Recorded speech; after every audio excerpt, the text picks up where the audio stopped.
দুবাইয়ের viral recipe আজকে আমি ট্রাই করব, যেটা নাকি দুবাই শেখের বউরা প্রত্যেকদিন সকালে ব্রেকফাস্টে খায়। রেসিপিটা এত পরিমাণে ভাইরাল হয়েছে, সোশ্যাল মিডিয়াতে ঢুকলেই শুধু এই রেসিপি আমার চোখের সামনে আসতেছে বারবার। বানাতেও যেহেতু আহামরি কোনো উপকরণ লাগবে না, শুধু চা আর পাউরুটি, তাই ভাবলাম আজকে বানিয়ে ফেলি, দেখি এটা আসলে কতটাই মজা। যে এটা ট্রাই করে সেই বলে অনেক মজা অনেক মজা। দেখা যাক আজকে আমি ট্রাই করব। প্রথমে আমি চা বানিয়ে নিব, অনেকগুলো পানি আমি ঢেলে দিলাম চা বানানোর জন্য। পরে মনে পড়লো রেসিপিতে তো লাল চা না দুধ চা বানাইছিল, আমারও দুধ চাই বানাতে হবে, লাল চা বানালে চলবে না। দুধ তো বাড়িতে আছে, এখন দুধ চা বানাবো, এই পানিগুলো ফেলে দিয়েছে। তো ফাইনালি আমি চা বানাবো, মানে দুধ চা বানাবো। দুধের মধ্যে কোনো ভেজাল মিক্স করব না, মানে কোনো পানি মিক্স করব না, একদম দুধ ফুটিয়ে চাপাতি ঢেলে দেবো, অথেন্টিক চা। এত ইজি একটা রেসিপি কিভাবে দুবাইয়ে ভাইরাল হয় আর দুবাই শেখের বউরা খায়, আমি তো সেটাই বুঝতেছি না। দুধটা একদম বলক উঠে গেছে, তার মধ্যে এখন আমি বেশি করে চাপাতি দিয়ে দিচ্ছি। আরে বাবা, চা বানাচ্ছি আর কি, এটা এত মনোযোগ সহকারে দেখার কিছুই নাই। দুধ চা বানাচ্ছি, সাথে কিছু এলাচ দিয়ে দিলাম, আর চা বানানোর সময় আমি চিনিও অ্যাড করে দিলাম। চাটা হওয়ার জন্য আমি ওয়েট করতেছি, আমার তো আর তর সহ্য হচ্ছে না। আচ্ছা, এদিকে চা হতে থাক, তার মধ্যে তোমাদেরকে দেখিয়ে দিই বর্তমানের মোস্ট ভাইরাল পিঙ্ক জুস। এটা বাহির থেকে ইম্পোর্ট করা একটা গ্লুটাথিয়ন কোলাজেন জুস, যেখানে আছে বিভিন্ন রকমের ফ্রুট এক্সট্রাক্ট। এই জুসটা রেগুলার খেলে স্কিনটা ভিতর থেকে ব্রাইট হবে, সুন্দর হবে। স্কিন ব্রাইটনিং এর জন্য এখন আর মাখামাখি করতে হবে না, জুস খেলে স্কিন ব্রাইটনিং সম্ভব। প্রতিদিন একটা করে জুস খেতে হবে। এখানে টোটাল 30টা জুসের প্যাকেট আছে। জুসটা একদম কিউট পিঙ্ক পিঙ্ক, দেখতে খুবই সুন্দর, খেতেও অনেক টেস্টি। যাই হোক, জুসের প্যাকেটটা তোমরা পেয়ে যাবা শান গ্যালারি ফেসবুক পেজে, একদম অরিজিনালটা। পেজটা আমি ডেসক্রিপশনে মেনশন করে দিব। তো ওইদিকে আমি চা বসিয়ে দিয়েছিলাম, চাটাও সুন্দরভাবে বলক আসছে, চাটাই তো অনেক টেস্টি হবে খেতে। আম্মুর সিন্দুক থেকে চায়ের কেটলি বের করে নিয়ে আসলাম। এই জিনিসগুলো সারা জীবন শুধু শোকেসেই সাজিয়ে রাখা হয়, কোনো কাজে আসে না। চা ছাকনি খুঁজতে রান্নাঘরে গেলাম, সারা রান্নাঘর খুঁজেও চা ছাকনি পেলাম না, তাই এটা দিয়ে এখন কাজ চালাবো। মানে ভাইরাল রেসিপি ট্রাই করতে আসছিলাম আর বাকিটা হয়ে যাচ্ছে ইতিহাস। তোমাদের ভাইয়া তো আমার উপর বিশ্বাস পাচ্ছে না, সে ভাবছে আমি কি হাবিজাবি বানাবো, চাগুলা নষ্ট করব, তাই আগে আমার কাছ থেকে খানিকটা চা নিয়ে নিল। তবে আমি হাবিজাবি রেসিপি বানাবো না রে বাবা, আমি বানাবো দুবাইয়ের ভাইরাল রেসিপি। একটা তাওয়া বসিয়ে দিলাম চুলায়, আর এখন আমি পাউরুটি গুলোকে হালকা করে সেকে নিব।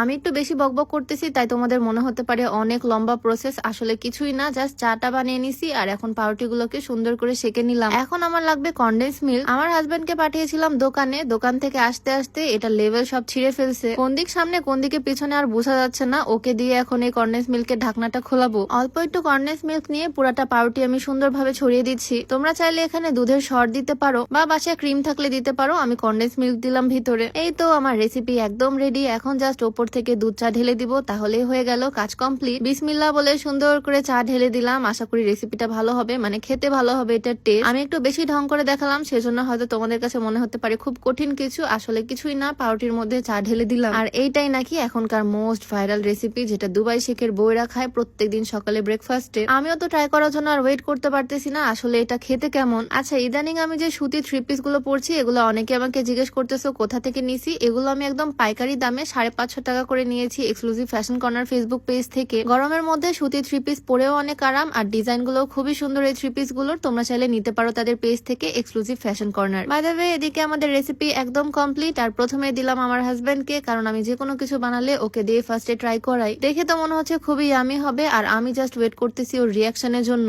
আর খাওয়ার পর ও বললো হ্যাঁ এটা নাকি আসলেই মজা। আমি একটু বললাম আমাকে একটু দাও, আমিও একটু ট্রাই করে দেখি, বাট ও তো খাওয়াই থামাচ্ছে না, একবারের পর একবার মুখে দিয়েই যাচ্ছে। ওর কাছ থেকে কেড়ে নিয়ে নিলাম, এখন আমিও একটু ট্রাই করবো, বাট ট্রাই করে তো আমিও একদম ফিদা, মানে সেই টেস্টি, সত্যি কথা। তোমরা চাইলে বাসায় ট্রাই করে দেখতে পারো, ভাইরাল রেসিপিটা কিন্তু আসলেই টেস্টি। আমি মিষ্টি খাবার যদিও খুব কম খাই, বাট এটা এতই ভালো লাগছে, আসলেই খুবই মজা। যাই হোক, দুবাই ভাইরাল রেসিপি অবশেষে আমিও ট্রাই করে ফেললাম। তোমাদের কাছে কেমন লাগলো কমেন্টে জানিও। দেখা হয়ে যাবে নেক্সট ভিডিওতে, সবাইকে আল্লাহ হাফিজ।